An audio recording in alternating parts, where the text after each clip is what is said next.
মানুষ হলো ঘাসের সাইলেজ বানায়, আমি পাতার সাইলেজ বানাইতেছি। একদম লতানো গাছ, এটির কি গাছ বলে আমি ঠিক জানি না, আর আমরা বাউল্লত বলি, মানে বাউল্লত। না আসলে এগুলার বৈজ্ঞানিক নাম কি কিংবা এটার বইয়ের বাসায় কি বলে আমি ঠিক বলতে পারবো না। দেন এখানে চিটা গুড় দিয়ে নিছে, আর আমার মা এই যে দেখো এগুলা বসে বসে এগুলো মিলাইতেছে। যেগুলো মিলাইছে এগুলো হলো একদমই কিন্তু লতানো পাতা, ঘাসের চেয়েও এগুলা ভালো থাকে, ঘাসও ঝরঝরা থাকে। আমাদের সাইলেজগুলো খুবই সুন্দর। এর আগে আমি কলা গাছের সাইলেজ এবং ঘাসের সাইলেজ আপনাদেরকে দেখাইছি। তো আসলে না, কলা পাতারগুলো দেখা নেই, কলা পাতা দিয়েও সাইলেজ বানাইছি, ওইটাও খুব ঝরঝরে আছে, এখন অবশ্য খাইতেছে গরু। তো সে কারণে আবার এই যে এইটাও নিলাম, এটার সাইলেজও বানাইতেছে। তো সাইলেজ বানানোর নিয়মটা আমি আবার বলে দিই।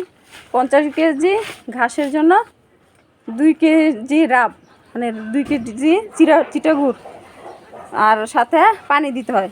তো যেহেতু ঘাস একটু ভিজা ভিজা থাকে, তো সেজন্য আমরা আর পানিটা অ্যাড করি না আর কি। এই জন্য আমাদের ঘাসটাও সাইলেজটাও খুব সুন্দর থাকে, অনেক ঝরঝরে থাকে। তো 50 কেজি ঘাসের জন্য 2 কেজি চিটা গুড় দিয়ে আর কি এইভাবেই বানাইতেছি।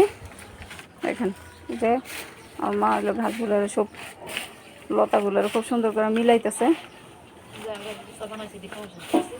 আগের যেগুলো বানানো হয়েছিল ওগুলো সবই খাওয়া হয়ে গেছে। কলা পাতারগুলো মনে আছে একটু, না কুরবানির আর খুব বেশি বাকি নাই, 2 মাসের মতো বাকি আছে। সেই জন্য আমরা এইভাবে আবার সাইলেজটা আবার বানাই নিতেছি। আর পানি না দেওয়ার আরও একটা কারণ হলো, পানি দিলে ছত্রাক হয়ে যায়, যে ঘাসগুলো অনেক বেশি শুকনা থাকে ওগুলোর মধ্যে পানি দিতে হয়।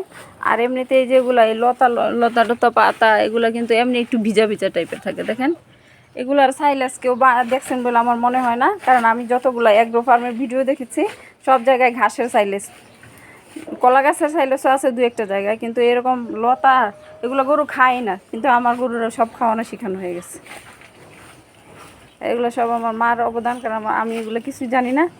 আর কৃষি সম্পর্কে আমার মা এগুলো সব খুব ভালো ধারণা আছে, আইডিয়া আছে।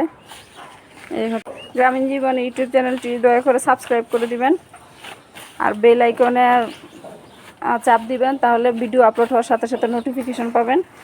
তারপর একটা বস্তার মধ্যে প্লাস্টিক কাগজ দিয়ে খুব ভালোভাবে চেপে চেপে ভরতে হবে। ভরার পর খুব ভালোভাবে বাতাস বের করে দিয়ে তারপর বস্তাটাকে মুখ বন্ধ করে দিতে হবে। তারপর 21 দিন পরে থেকে এই সাইলেজ খাওয়ানো যাবে। আর এই সাইলেজ সারা বছরই ভালো থাকে, যদি ঠিক পানি ভিতরে না ঢুকে, বাতাস না ঢুকে। এভাবে আপনারা চাইলে ট্রাই করে দেখতে পারেন। এগুলো আমরা বস্তায় ভরবো। হ্যাঁ, বৃষ্টির সময় অসময় কাজে লাগে এগুলা। এখন বৃষ্টির সিজন আসতেছে, হয়তো বা ঘাস পাওয়া যাবে না বা ঘাস কাটার মতো সুযোগ হবে না, তখন এগুলো আমরা খাওয়াইতে পারবো।